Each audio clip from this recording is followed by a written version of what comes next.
Some of the other activities that we've planned through the year include ensuring that we are tapping into younger readers and building a young reader base. So one of the things that we do want to do is take authors to schools and colleges and get them to interact with young readers and students there. So that will be one of the ongoing activities that we plan to do. Now, have a look at Srishti.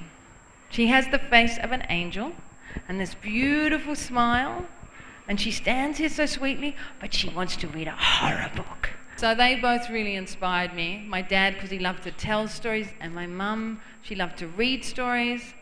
So that turned me into a writer. We have 3 Indian and 2 Australian authors who are travelling for 3.5 weeks across India by train. They are presenting public events in each city that they go to. They are also engaging in private encounters with writers, with artists, with thinkers, with some of the fascinating minds of contemporary India. So this is a way for Australian authors to present their work to you.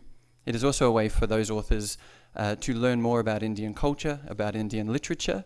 It's also a way of us introducing some fascinating Indian writers who may not have graced these halls before. You know, the novel, most people when asked what a novel is, you think of novels as a story that has a certain length. So it's a story that you arbitrarily define as something that's maybe over 200 pages.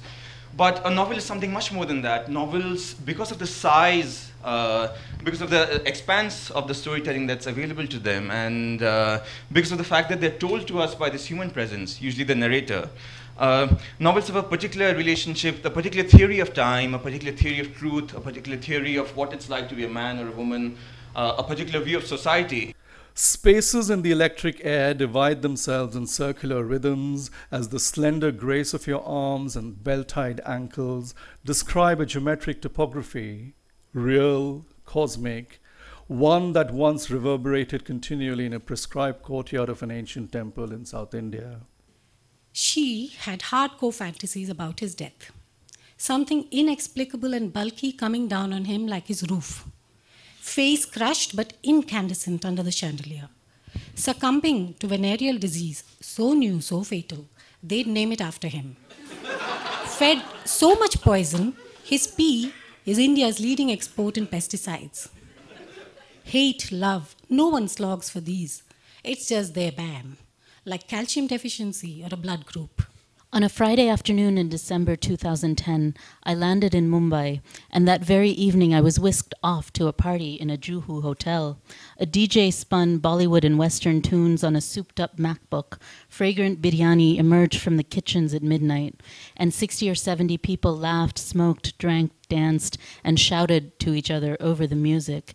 It might have been any typical Friday night party in Bombay, except that the crowd was all women. And it was not very cool. At the time, drama was the big thing. Poetry was the big thing. Short stories was what women did for a living. Yeah, you know, educated middle-class women who couldn't go out and do manual labor. They were the ones who were writing. But there was also this thing about good women do not write. The writer herself she was a young mother, a new mother. She was going through depression. She was discouraged actively from writing.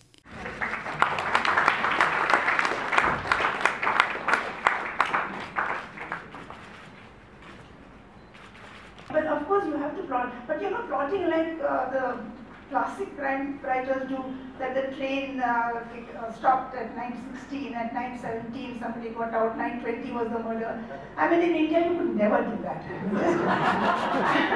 I mean, if you were to ask somebody what were you doing at 9:20 on Thursday or sort of November or whatever, blank. I mean, even I would be blank. I wouldn't know what I was doing.